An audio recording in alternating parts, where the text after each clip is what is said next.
Shaji Hussain talking on his experience with CRB IOLs. Good afternoon, everyone. So as you can see, my topic is my experiences with CRV lenses. So the first question that hits our mind is, what is CRV? So the tagline would be, life begins at 33 centimeters. So CRV stands for Continuous Range of Vision. So I'm a consultant for J&J and Alcon. And with regard to spectacles, there is always this dilemma right from the age of 20 when you prescribe glasses. It's like, should I wear glasses? Can we extend this thing?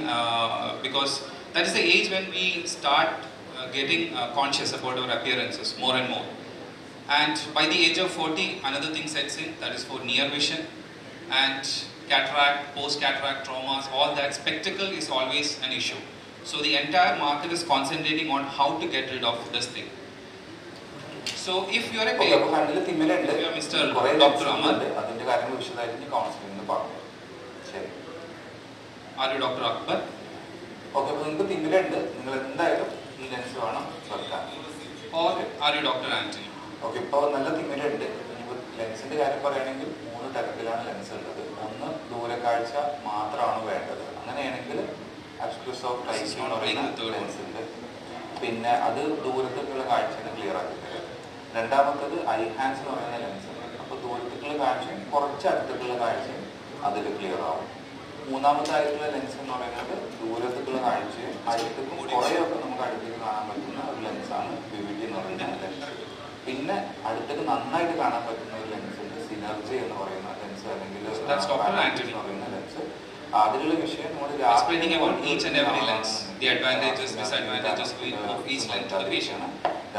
ഓടിക്കുന്നവർക്ക് അടുത്തേക്ക് അത്യാവശ്യം നല്ല രീതിയിൽ കാണാൻ പറ്റുന്ന ഒരു ലെൻസാണ് വിവിഡി. പക്ഷെ നല്ല അടുത്തേക്ക് കാണണമെങ്കിൽ കണ്ണടയിൽ ചെറിയ സഹായം എടുക്കേണ്ടി വരും.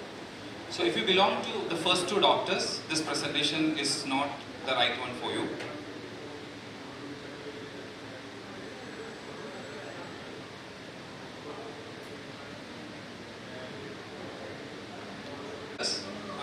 This is not the right presentation for you.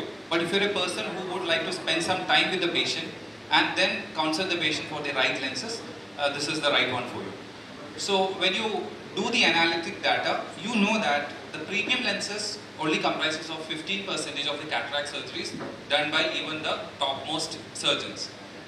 So here the concept of vision for distances starts. Earlier we were only thinking about the distance and near. Intermediate was never having much of a role, but with the advent of computers, with the advent of conferences, meetings, setting in, the importance of intermediate vision has started gaining more and more significance.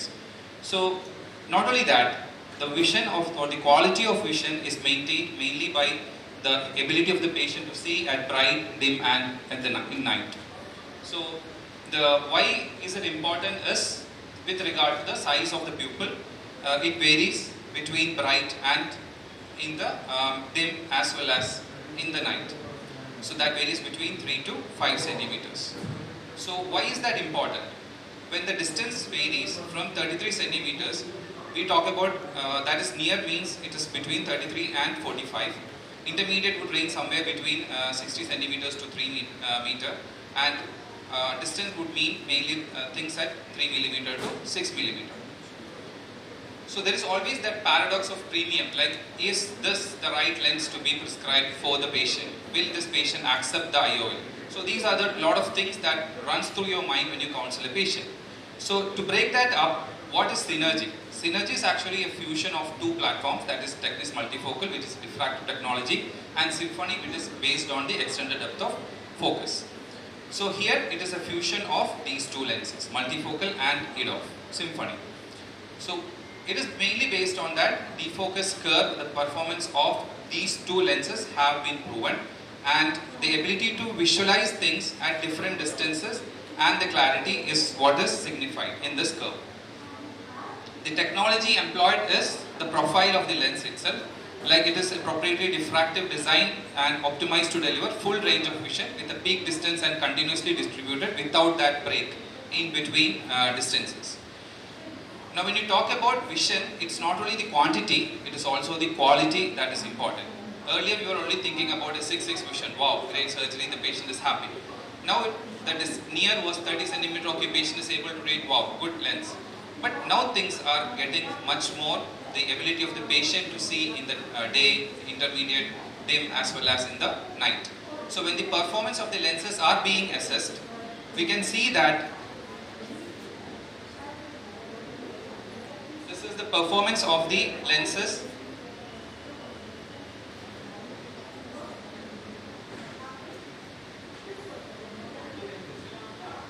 Okay, this is the performance of the lenses, of the different lenses in different pupil diameters. Now here you can see that almost all the different varieties of competitors are performing equal to synergy. But when you come to the performance of the lenses in the dim light, or when the pupil size is increased to 5 millimeters, the performance of synergy is definitely 2 times much better than its competitors. Now this is another study by Mr. Dr. Chang, and here the performance of various lenses are being given, and this is not hindrance, and it is a very good study wherein the performance of various lenses are being assessed. So the first thing you have to ask your patient is, are you ready to compromise your distance vision? If the answer is yes, or if the answer is no, then multifocal or the EDOF lenses are not the choice for the patient. The patient wants a good distance vision, prescribe monofocal. But let's say the patient is saying, okay, I am ready to compromise a little bit of my distance vision, then the range of lenses are the different competitors or lenses like VVT, the CRV lenses, the multifocal lenses come into picture. And the performance of various lenses are being given, and you can see that this is the performance of Symphony and Synergy at 2 different pupil sizes, which is definitely much better than many of the other lenses. Now coming about Technis platform is the 2 challenges have been taken care of. That is, one is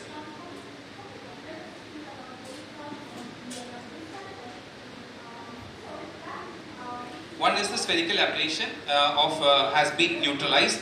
That is, the cornea is giving plus 0.25 and the lens is correcting that. Also with regard to the chromatic aberration, the Abbe number of 55, it is taken care of. Now then when you think about chromatic aberration, the question of what is chromatic aberration? So you know that when the lens is, there is no, it's an aphakic situation, this is how the light usually strikes. The red goes behind, the blue is in front, and the green. So this distorts the image, the quality of the image. So synergy, the right chromatic should be like this. It should, all the light should be striking at the retina, and this is almost taken care of by the synergy.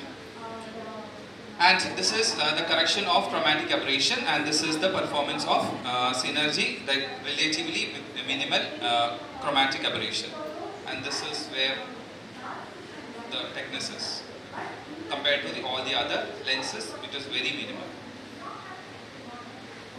Also, the role of this is the sale of LED lenses, LED lights that has just taken away, and there are a lot of LED lights that are being sold, and we are using, most of the lights are in the LED lights. So the role of, that means there will be a lot of scattering, and the harmful thing is mainly the violet light. So Synergy has a filter for the violet light. That blue filter concept is almost being considered as a myth, because now the people are saying blue light is something that is good. Also, the scattering of light, there is a concept that the violet light is supposed to be causing much of a scatter, and the filter that is present, the violet light filter present in Synergy, takes care of that as well. And this is a surgery with the Synergy.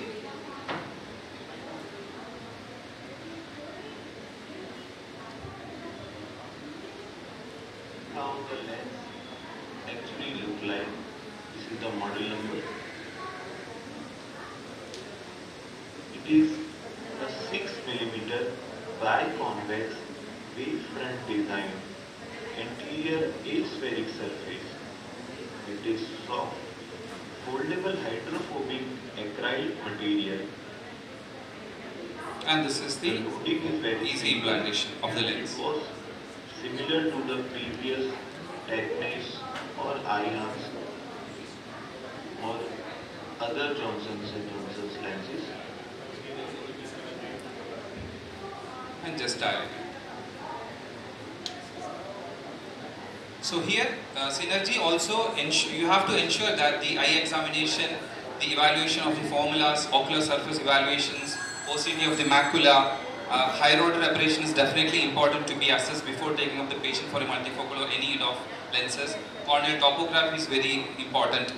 And the highlight here is the Technis platform has been taken up, which has proven its continuous range of vision from 33 centimeter to the distance, correction of spherical aberration, chromatic aberration, the better contrast and quality of vision, pupil independent design, the blocking of UV and violet is all the advantages. So the tagline, as I said, life expectancy is no longer 60, it is going to be 95 years, and which means you will start enjoying your life after the age of 60. Once you get retired, you would like to definitely enjoy your health, and you will do all sorts of things after retiring. And if you have a multifocal or EDOF lenses within you, you can do all sorts of exercises.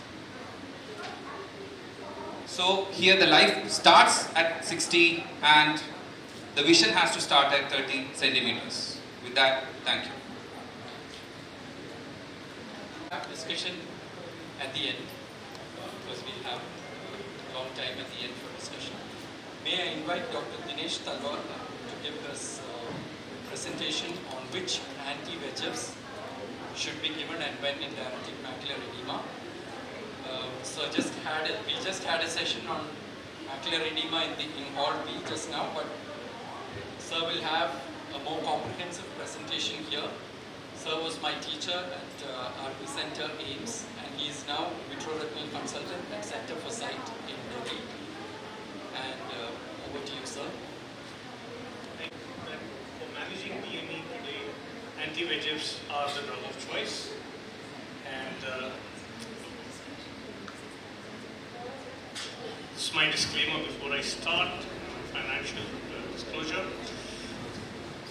But before you go to treatment with anti-VEGF agents, you must know that in DME, you have patients who have macular leaks starting more than 750 microns or so from the foveal center, and those which are within. Those which are far away from the foveal center, the leaks are far away from the foveal center. Keep in mind that laser is an effective treatment for these patients, and it can decrease the number of injections. Now, not only is laser important, the first thing is this is a multi-pronged attack, and medical management is extremely important. And that includes lipid profile monitoring, HbA1c, hypertension, nephropathy. All these must be controlled too. But from a therapeutic point of view, on fluorescein angiography, check whether the leaks are more than 750 micron from the foveal center, which is half this diameter, or whether they are within that area. If they are within that area, you can't use laser. If they are further away, then lasers can easily be used in these patients. Now, as to which drug to use when, the most important study we have is the protocol T.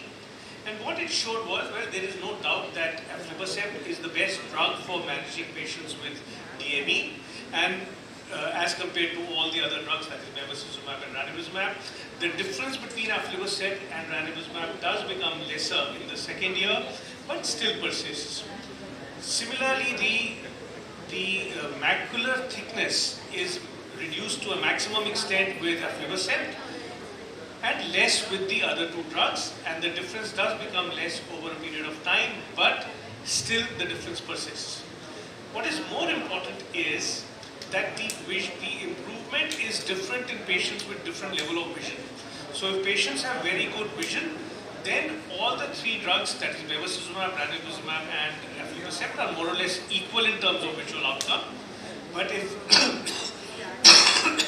if the vision is less than 612, then aflibercept is definitely better than the other two drugs.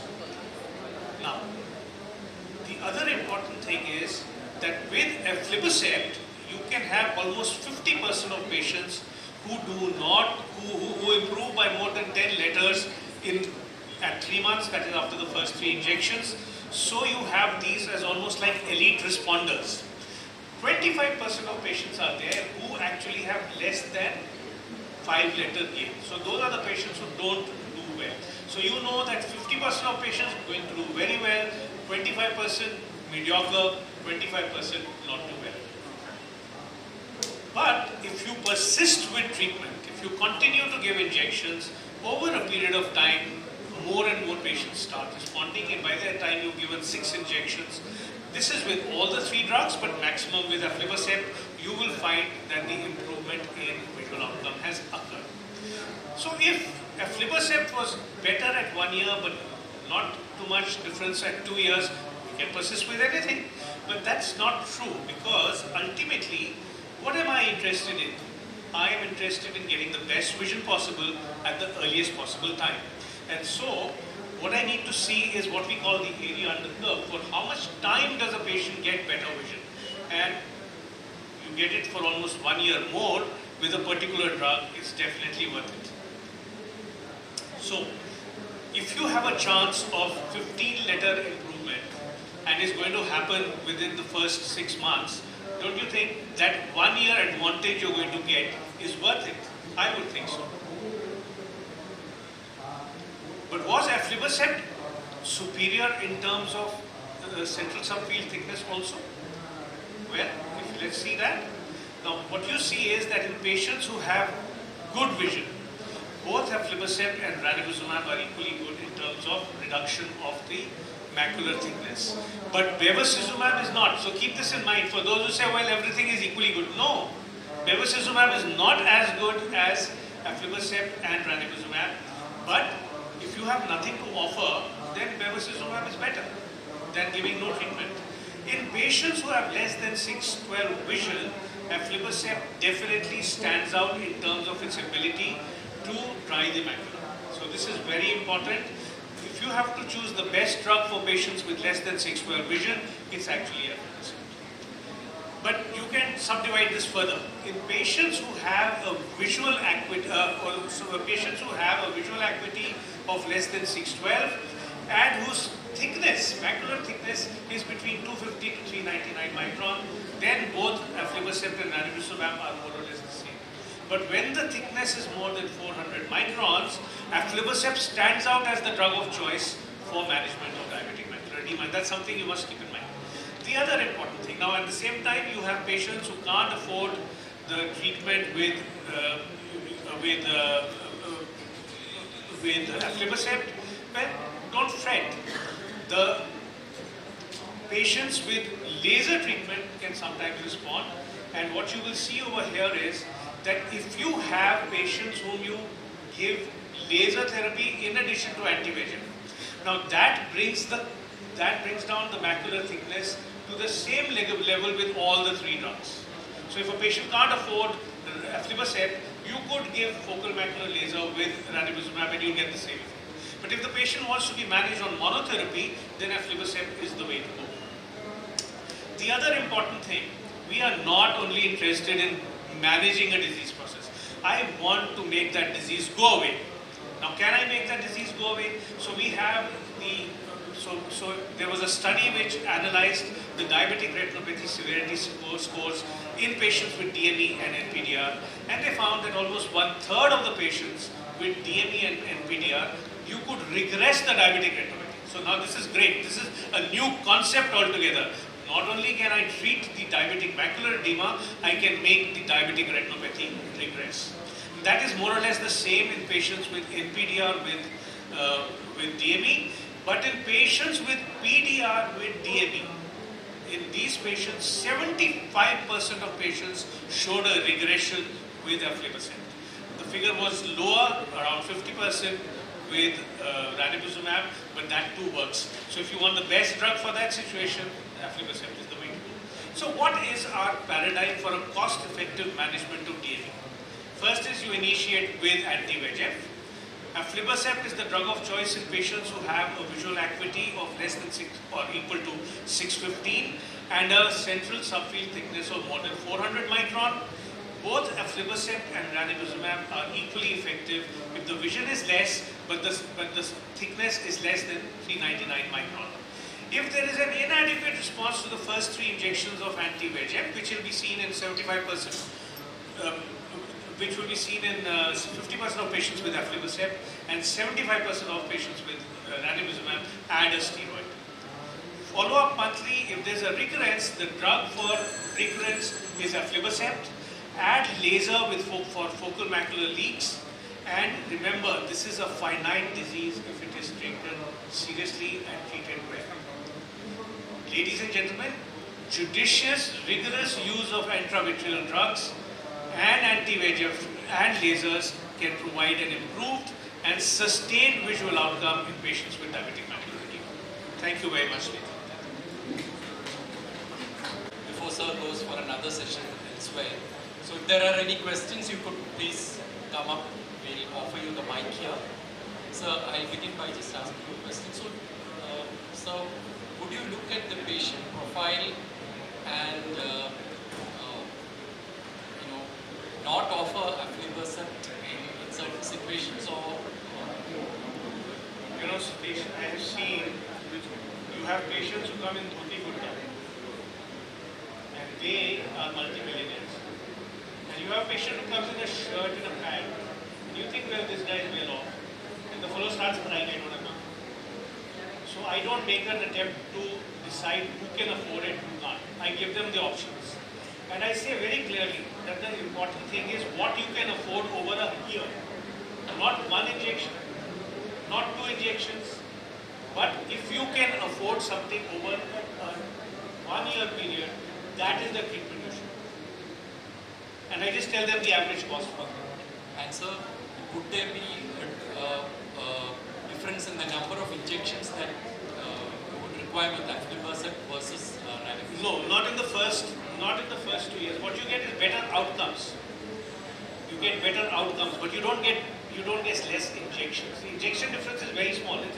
There is a small injection, maybe 1 injection or so, but not a huge difference. But the main difference comes in the outcomes. And ultimately, I'm more interested in the outcome. How do you put the value of one line into it? And are there any biosimilars to aflibercept? Yes. So for ranibizumab, we have biosimilars available. And if the patient says he can't afford the innovator, then the biosimilars are available too. Again, I don't decide for the patient biosimilar or innovator. I will tell the patient, this is a drug which has been used across the world in something like a few million cases. This is an Indian version of the same thing. Give them the example of an Indian Crocin versus Tylenol. Say both work. This costs less, has been used in maybe 150,000 cases.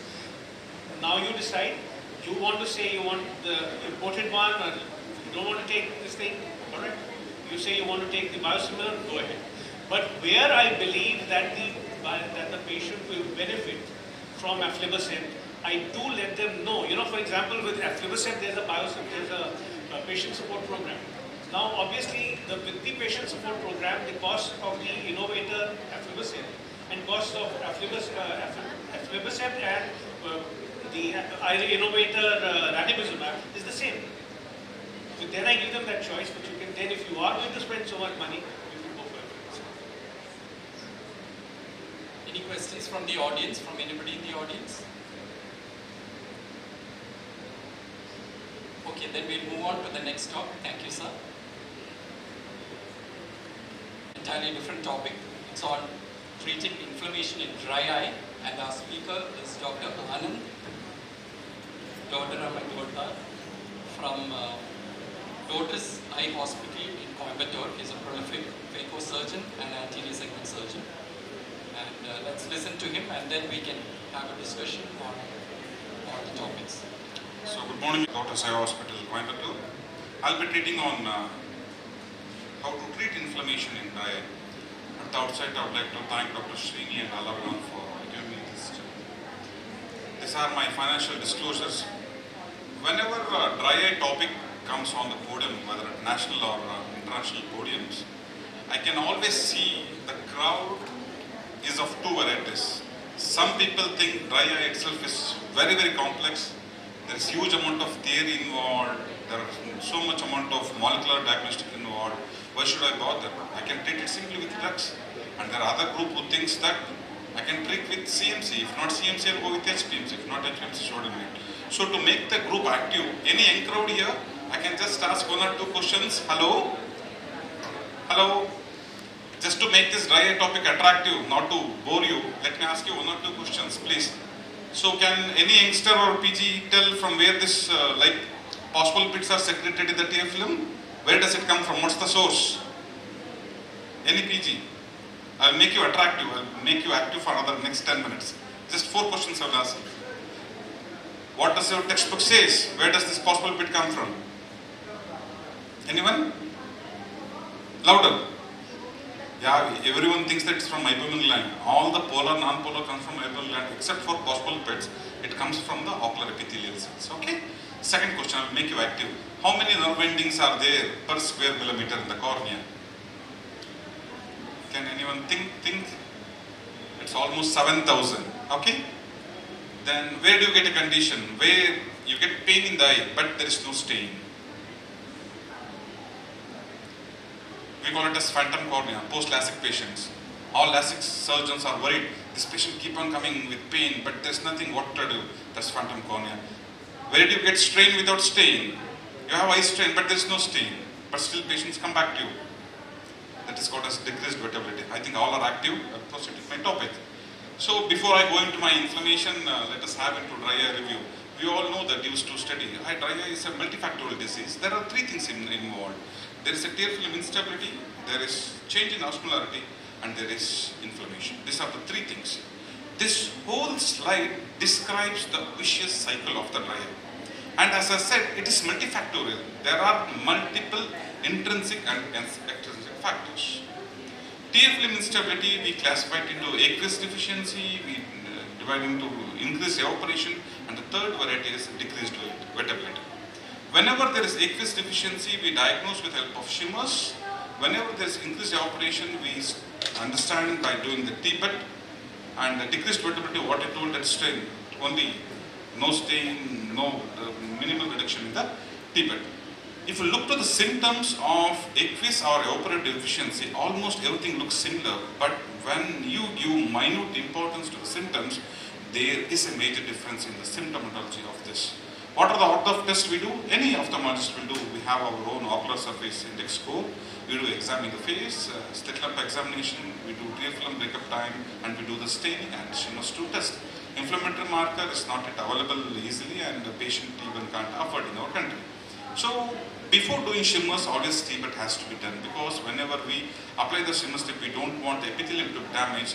That will not give us a correct TBET value. So TBET breakup time, you know how to do. We are installing the fluorescein there. More than 10 seconds, the values are normal. Anything less than that is significant. These days, lot many topographers have come up with non-invasive TBET. Topographers and IOL masters, so non-invasive technique also can be done. Shimmer test, it is done to detect the aqueous. So more than 15 is considered as normal. Anything less than 15 is abnormal. So this is how we do. Coming on to osmolarity, our tear film osmolarity should not become hyperosmolar. Any values changing more than 308 or difference of 8 between both thighs, it makes that tear film hyperosmolar. Any hyperosmolarity of our tear film will bring about 3 changes you need to understand. It brings about reduction in the epithelial glycogen. There is a goblet cell damage and the goblet cell density reduces. When all these pathological changes happens, it gives us unstable tear film and there is reduction in the mucin and we start getting our tears evaporated. So, Allergan also comes up with osmoprotective agents in terms of Optive to protect the surface. Now coming on to my topic as such, the inflammation. So most of the times this is one thing that is usually forgotten, that never comes on to the mind of the ophthalmologist. We need to understand whenever the vicious cycle goes from instability to hyperosmolarity to inflammation, there we start getting a tissue destruction or a neurosecretory block. All these episodes of neurosecretory block in turn leads to the reduced reflex secretion, the drive to the lacrimal gland is completely reduced, and all this happens because of the release of mediators or chemical mediators, we are able to assess these levels which clinically correlate with the severity of the dry eye disease. And this is a C cell mediated damage. Whenever T cell mediated activation happens, we get the influx of this calcium into the cells, this calcium bounds to the column, then the NF80 is getting dephosphorylated, there is complete transcription of the gene which is involved in the immune system. Because of all this T cell activation, we start getting all these sorts of pathological changes. The most important is there is promotion of apoptosis, release of multiple growth factors, which brings about the neurosecretory block. Amongst these, the most important is MMP9. MMP9. This can also be diagnosed with the chips which are available in the market as of now. So if you look into this slide, you will understand the difference between the LTI and the dry eye. As I mentioned, the multiple neural mediators, what and all to be named, are able to be identified in the dry eye disease patients. The only thing which gets reduced is the goblet cell density. Goblet cell density reduces, the rest of all the mediators are increased in the dry eye disease patients. How to diagnose this sort of patients? Initially, patient comes with a dry eye complaint, but whenever patient starts complaining of the photophobic symptoms, then you start getting congestion, we do start suspecting the inflammation. There is a typical complaint that where patients do complain that there is increased watering whenever they get exposed to AC or humid conditions, and whenever there is prolonged screen time. This gives us a clinical clue that whether it's in the face of inflammation. Again, the other clue is you are treating among the patients with initial aqueous substitutes, but the patient is still not responding. The most important thing as mentioned is remember tearing, photophobia and blepharospasm. This gives a clue that the tear film has gone into phase of inflammation. The order of test what I mentioned should be repeated again, which gives us a clue. Staining plays important role. MMP as I mentioned. So how do we treat it? We treat with the ocular substituents. When we come to the management of inflammation, the first thing which comes onto our mind is steroids. But the steroids have a limited role. Fluoromethalone or loteprednol, we can't use for long-term usage because it has got its own adverse effects. And doxycycline, what we use, it works very well for the patients whenever patient is having a dry eye because of acne or blepharitis. And omega-3 fatty acids, even though it's immune modulator, efficacy is not so good. So we need to depend upon cyclosporin. So cyclosporin is one of the FDA approved drugs. It's available in the market since long time. Other than the one which basically bought out is it's a cationic oil-based ophthalmic suspension, which is around 0.05%. See the modulator of action. It inhibits cell activation. It inhibits leukocyte migration. The most important is it has got anti-apoptotic activity also. Because of this property, this becomes the preferred choice to control inflammation in patients suffering from the dry eye. How does it work? It binds to cyclophilin, the cycloneurin, which is not getting activated, so the T cells, they can't proliferate. Finally, there is a complete immunosuppression. But clinically, what do we want? We want the improvement in the symptomatology of the dry eye. How do we do it? We need to have the patients, whenever we put the patients on cyclosporin, there should be improvement in the Schimmer score, which is evident from the literature as well as from our personal experiences. And even the deep time when the patients are on cyclosporin for 6 months, we can see a significant improvement in the deep score too. But most of the times, the question is, how long we can continue cyclosporin, maximum until 6 months. But there are experiences, and even my personal experience, I do continue cyclosporin for 1 to 2 years also. Post 6 months, if the patient is tolerating the cyclosporin well, we can do continue. If the symptoms are improved, we can stop the cyclosporin, shift him on to steroids. If there is acute or subacute flare of inflammation, then again we can resubstitute to cyclosporin. So it is safe for long-term usage also. With the use of cyclosporin, the unnecessary use of other drugs to treat the dry eye is also being reduced. It's a twice daily drug. And the mechanism of action is, as I mentioned, it starts after 4 weeks. So until 4 weeks, the patient has to be on fluoromethalone. These are all the indications what I mentioned. The most important, it also increases the goblet cell density. there is one important study. Since it is a lipophilic drug, burning sensation has been the side effect. There are few subsegment of patients who stop this drug post 6 months. So here there was a study done where doctor himself counseled the patients, giving the risk-benefit ratio, considering the dry eye symptoms and the burning sensation of the cyclosporin itself, when the patients again reinitiated to take up the cyclosporin, and it was continued for 1 to 2 years, and they felt better with the dry eye symptoms.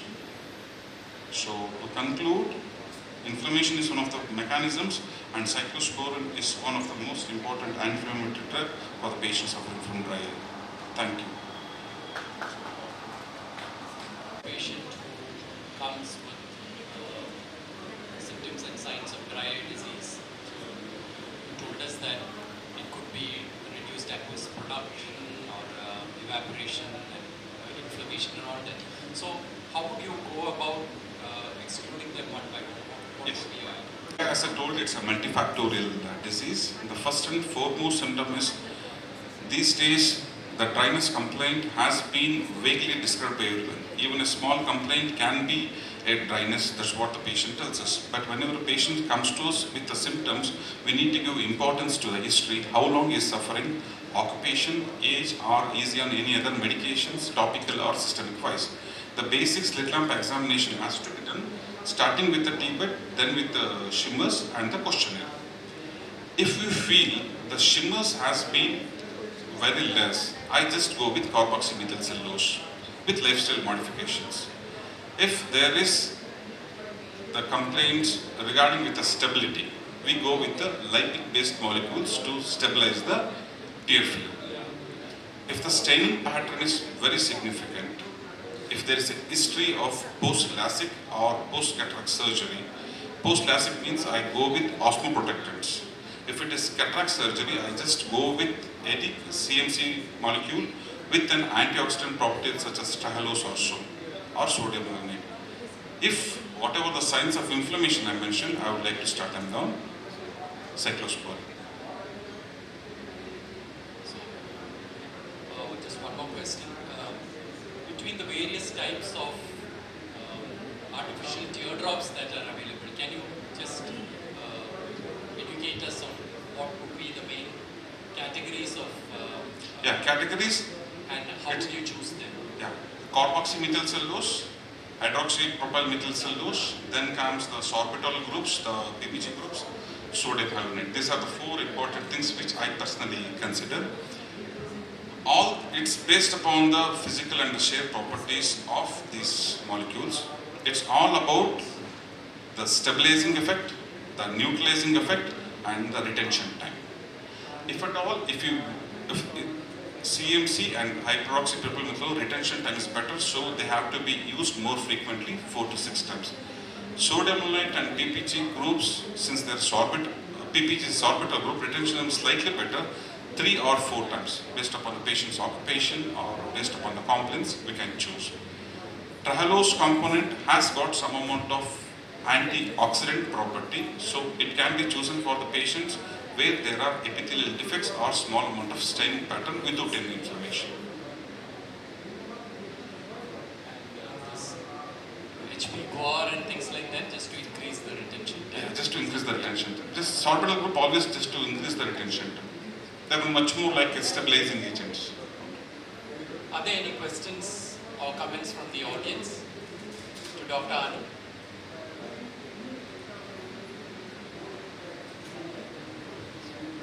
Okay, is Dr. Shaji around? The continuous variant Continuous. use versus the head of lenses. Platform. So you said that the continuous variant combines the head off with the Multifocal platform, exactly. Yeah. So it would have, how would it differ from the multifocal IOLs alone in terms of the number of rays? Yeah, it is mainly with regard to the jump in vision. Like if you talk about the multifocal panoptics, like it's more like a trifocal. The distance, that gap of 3 meter to 2 meter, there you can see usually there is a jump. And when you come to the intermediate between that 60 centimeter and 40 centimeter, the patient will feel something just when the things are moving continuously, that jump is something they always complain of. But this is more like an EDOF platform, extended depth of focus. So when that comes in, that shift in things, the size variation is very minimal. I'm not saying there is no, but the complaint of the patient from that aspect is very less. It's a jump in the image at particular distances, exactly between distance intermediate, that junction, and intermediate and near junction. And what about the patient's complaints with regards to glare and halos? Is it? I would say it's minimal. I'm not saying there is no complaint at all, but compared to the other lenses, the complaints are very minimal, I would say. But I would still say there is still much more to evolve with regard to the glare part. But that is something we have to counsel the patient. Like compared to the other competitor or lenses you have, the glare you may experience would be minimal. There is glare. So, in your practice, would you now replace the trifocal lenses with these? Currently yes, I would. Yeah. We also have that VVT coming in. So if the patients are okay with up to maybe 45 centimeters, very okay, if they are happy, we can give VVTs there as an option. And then let's say the patients are very much keen in your work, office work is very important, reading do come in, clerical works are more, then there is an option of synergy there. Yeah. So It's that's cost of the thing. Okay. Any questions to Dr. Shaji? Okay, if not, we'll wind up our session here.